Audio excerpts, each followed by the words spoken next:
Ähli Türkmenistanlılara salamlar. Yine de men siz bilen Hıdyrov Kakımrat.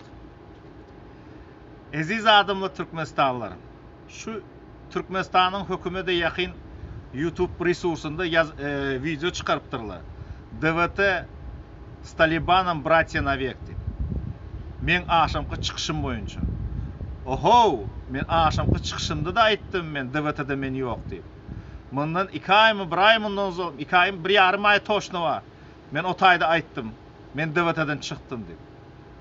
Koyun o bu zatlarınızı. DVT'nin liderini yüreğini yarma.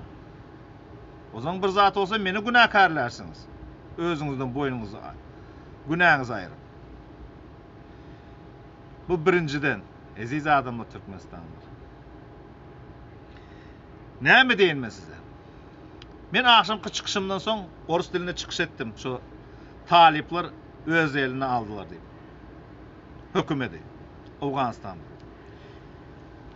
Men öňden hem aydyp gelýedim. Talipler halk hereketi deyip. Halk azatlyk hereketi deyip.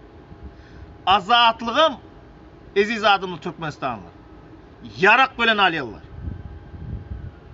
Talibanam bu zat size misal oldu. Decentral deyip bir yazıya Kakımrat tüçü purgu nesiyor. Adamlar kaçkıda otur taliplerin. Ova kaçarlar adamlar. Korrupsiya koşagonda eden adamlar kaçarlar. Şoları kaçıp oturlar. Hakiki halk Türkmenistan'ın içinde oturlar. Türkmenistan'ın içinde deyiptim. Afganistan'ın içinde. Yine Türkmenistan'ın içinde. Yine misal size getireyim da. Daşoğuz iline, Lebap iline çörek almak için saat dandan 3'te varıp o açırda durmalı. Neydi halkın üstünden izdivaç edip oturuyorlar. Şu adamlar, şu getiren şu derece, onlar kaçmaz mı? Talip yal adam gelse. Türkmenistan'da. Kaçmaz mı? Elbette kaçar. Yine bir halta un şafka çıkıp aydiyedi da bir halta unun palan manat deyip. Bir halta un 560 manat. Köne pul veren 2.800.000 2.500.000 aralığında. Hükümet kursundan $200 bir halta un. Nerede? Haysi dünyada var? $200 bir halta un. Bu Türkmenistan'da. Ne için? Korrupsiyoner otaydı. Hükümet halktan pul uruyor. Hükümet halktan aldap, hükümetin gaznasından pul uruyorlar. Yine A80 benzin bahası 1 manat 15 tenge. A95 1 manat 50 tenge. A80'i A95 edip satıp 35 tengesinin arasını cüylerini uruyor. Mına da hemmesi bile prokurorum bile. Mıhımın işgarları bile. Milisan işgarları bile. Hemmesi bile. Sen hemmesinde otaya pul var oturuyor. Yönü halk verdi. Kim azap çekiyor? Halk. Halk azap çekiyor. Şu dayıhanlar azap çekiyor. Şehirde yören bendeler azap çekiyor. O zaman şolar ne için kaçmasınlar arkalar? Korrupsiyanı döredenler. Şolar yağlı adamla Afganistan'ın içinden kaçıp oturuyorlar. Afganistan'ın içinde bir düzgünçülük edenler. Adamları oğurlap, pul için satı oturanlar. Afgan bizim ildeşimiz vardı, o yaş oğlan oğurlak gittiler. Şolar yağlılar, şunu oğurlak edenler, olur kaçarlar. Sebep taliplerim gelip kanun koydu. Narkotik serişlerine ölüm cezasını verdiler. Ayttılar böyle deyip. Beçevazlık için ölüm cezasını. Bir topor zat ölüm cezasını edip oturuyor. Ayağları korkuzdular zat deyip oturuyorsun. Yok. Mektebede onların rayeti var. Hakkı var mı? Hemme zatlar. Yönüme siz ayda oturayım Türkmenistanlılar. Yine daşı Türkmenistan'ın içinde yine yağ.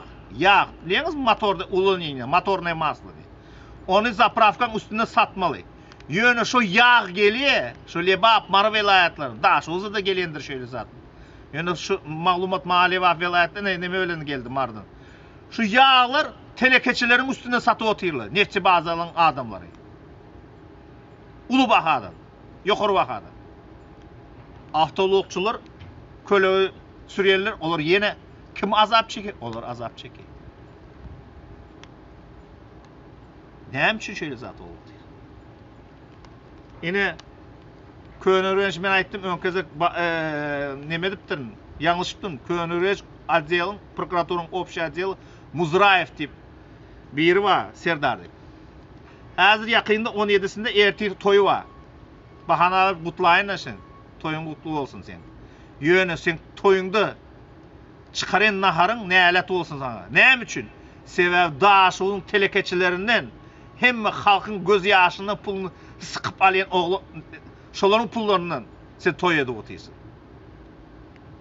O toy kavul olmuyor. Düşün. Sen yakın dostunum taşlapsına. O didar deyip zapças getip satıyordu. 17 kila neme bilen gerayin deyip trek bilen tutuldu. Şonu yattan çıkarıpsın ha. Onu sağdın. O zaman yattan çıkarıveriyeniz mi? Ne öyle oldu? Şöyle adamlar, Decentral, şöyle adamlar Afganistan'dan ökçesini götürdüler. Purgu nesiyor. Adama bir hormat koyma öğrenin. Decentral. Purgu nesiyor. Aziz adamlar, Türkmenistanlılar.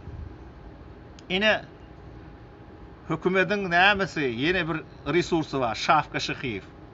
O çıkış diye öz nemesinden olay diye yine. Siz näme üçün diye daşarı yurtta oturup näme yığnaşıp şu vatan dönükleri barıp urup nemet bilmeýäňiz mi diye.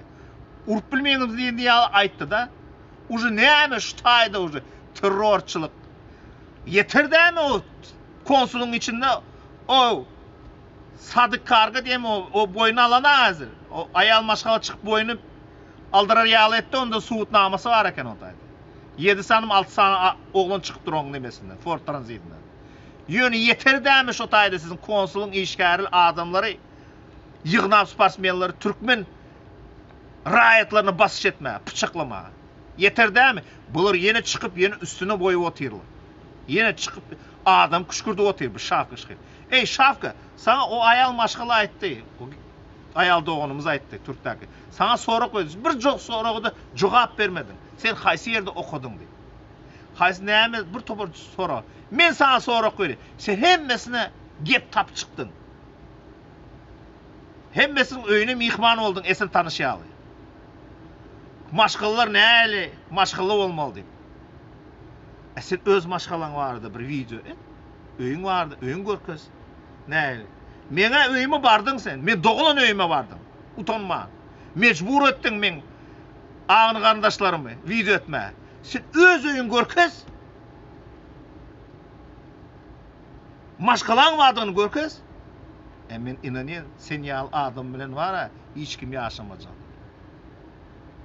Hiç kim ýaşamajak. Aziz adamlar Türkmenistanlar. Indi bular bara baydagy şöýdip dururlar. Sırtlarım şöýdip dur. Näme üçin? Talipler hakyky bütün dünya talipler diýen, Taliban diýsen boýa, talipler diýen. Talipler uçinik. Taliban diýsen Afgança uçinik bolar. Talipler bütün dünya görkezdi. Öz azatlygyny yarak bilen almalydy. Bize de şu misal. Bize de şu misal. Yönüme şu taýda begenýän ýerim. Men ýakyn bir dostum şolaryň hökümetine ýam hiç hödürler de onu. Şu taýda olsan göreriz. Men näme üçin begenýän berdi? Men indi umydym bar. Umydym bar bir zatla bolar diýip. Sebäbim DWT-dan gitmäňke DWT-nyň aktiwistlary aýtdylar da bir topar adamlar benim gepleşýär. Biz DWT näme üçin bardyk diýdi. Sizin arkaňyzda biri barmy kadip bardyk diýdi. Biz şöýle adamlary göwnlediňiz diýdi. Ýöne soň buluş gitdi o taýda. Biri üstümizde başlyklary getirjek bolup zady. Ýöne şu dövrde hemmesi devlet edip yapmıştılar. Sebebi orada güvünlük vardı. Adamlar birleşip yıkıp bilendiğini hükümeti. Hazır mende şu güvünlük var. Hazır inamım var. Vakti gelir, vakt görkezer. Kimde doğruçuluk, kimde yalançılık. Sağ olun Türkmenistanlı, indiki duşumuza çeldi.